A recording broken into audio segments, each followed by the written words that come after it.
Korea pushes ahead with its ballistic missile technology, Japan has decided to introduce another layer to its defense system. Japanese Defense Ministry officials plan to request a budget for an air defense system known as Aegis Ashore. The land-based system is capable of intercepting a missile outside the Earth's atmosphere.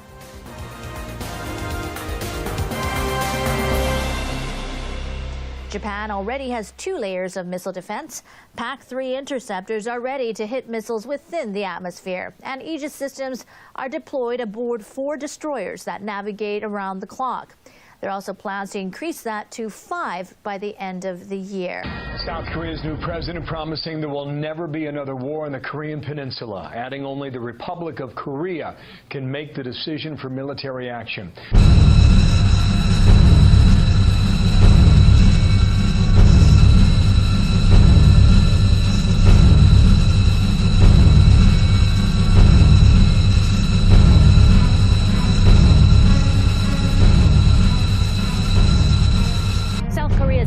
Has laid out what he considers to be a red line in North Korea's nuclear and missile development. Moon Jae-in previously warned Pyongyang not to cross the line, but this is the first time he's defined what that is. The red line is where North Korea completes the development of its ICBM and mounts a nuclear warhead on the missile and weaponizes it. I think North Korea is getting close to the critical point. He says more provocations will be met with more sanctions, but he's adamant there will be no second Korean war, and that any U.S. military action on the Korean Peninsula must have consent from his government, even if President Trump threatens fire and fury. I think President Trump is putting pressure on North Korea by showing his resolute will. I do not believe that he is doing that with an intent to take military actions. Washington and Seoul are having sufficient dialogue on that. Nobody can choose to carry out military action without South Korea's consent. Moon added that North Korea's developments will be met with powerful sanctions, but the problem must ultimately be solved peacefully. He says that's an international consensus and a view shared by American President Donald Trump. North Korea's recent intercontinental ballistic missile and other missile launches are unacceptable provocations, and they must stop immediately. We agreed to bolster our alliance capabilities to deter and respond to North Korea's unacceptable behavior and other challenges to regional security. Moon was speaking at a news conference marking his first 100 days in office. A top Chinese military officer also says military means cannot be an option for dealing with North Korea.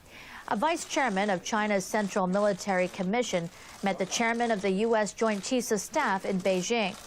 According to China's Defense Ministry, Fan Chanlong told Joseph Dunford dialogue would lead to a solution to issues on the Korean Peninsula. Fan also said that the deployment of the U.S. missile defense system in South Korea has undermined mutual trust between China and the U.S. Beijing claims that the THAAD system's advanced radar could be used to monitor China's military. Dunford reportedly said he will work to deepen mutual trust between the countries. The top U.S. military officer continues his Asian tour this week. He arrives in Tokyo on Friday. We will remain vigilant against the North Korean threats through our military preparedness. The United States will honor our treaty agreements with Japan without reservation, whether in times of peace or in the face of conflict.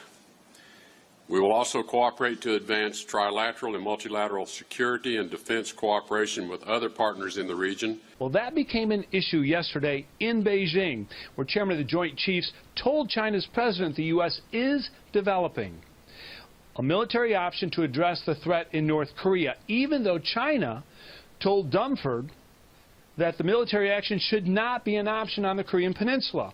Well, that disagreement aside, the two did agree to deepen military cooperation. You and President Trump are committed to our improvement of military and military relations, and we have approached it with great commitment, candor, and we certainly want to deliver results. Now that will be put to the test on Sunday when the U.S. and South Korea begin a massive biannual war exercise that the North considers a provocation, a prelude to war. Japanese Foreign Minister Taro Kono and Defense Minister Itsunori Onodera met U.S. Secretary of State Rex Tillerson and Defense Secretary Jim Mattis in Washington on Thursday. It was the first 2+2 security meeting between the countries since U.S. President Donald Trump took office. After the talks, the ministers jointly released a statement. In it, they said North Korea's development of nuclear and ballistic missile capabilities has entered a new phase and pose an increasing threat to regional and international peace and stability. We agreed to increase pressure against North Korea and to strengthen the capability of the alliance. They called on the international community to comprehensively and thoroughly implement the United Nations Security Council resolutions against North Korea, including the one adopted earlier this month. We will call on China to take specific measures to make North Korea change its course of action. The ministers also reaffirmed the commitment of the bilateral alliance to the security of Japan through the full range of capabilities, including U.S. nuclear forces. Japan's defense and foreign ministers here, I don't think anything better demonstrates the importance that our two nations place on this alliance than our counterparts traveling here so soon after assuming their positions. As you've heard, we've just completed warm and very productive, detailed conversations about the situation facing our nations, and we have achieved very highly useful results. First, of course, we never take alliances for granted, and what we've done is we've reaffirmed the trust between us. Second, we have deepened and broadened our combined military efforts by improving on our bilateral relations and exercises. As President Trump noted in February, the United States' commitment to defend Japan through the full range of military capabilities is unwavering under Article 5 of our Mutual Defense Treaty and the extended deterrent commitment. As demonstrated by the UN Security Council resolution and by the ASEAN communique, the international community also recognizes North Korea is a threat to Asia and to the world. Japan and the Republic of Korea are on the front line against the North Korean threat. We in the United States recognize any confrontation with North Korea would pose an immediate danger to our allies and their populations.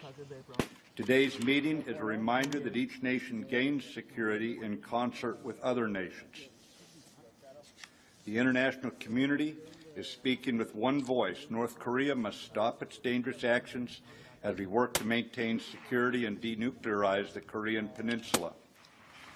In light of the serious situation we face, we are accelerating implementation of the 2015 guidelines for the U.S.-Japan defense cooperation and continuing to realign U.S. forces in Japan and Guam.